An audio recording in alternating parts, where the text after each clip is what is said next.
মা মি মু মা মি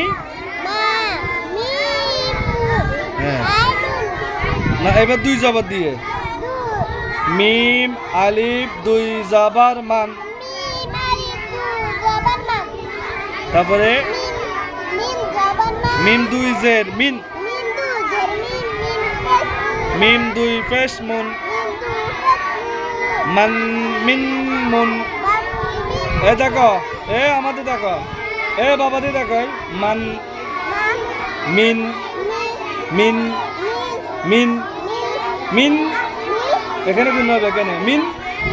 মিন মিন মিন হ্যাঁ মুন মুন মুন হ্যাঁ মিম আলিফ দুই জবর মান মিম দুই জের মিন মিম দুই পেশ মুন মান মিন মুন বলো দুই জবর দুই জের দুই পেশকে তানবিন বলে এটা শিখবা।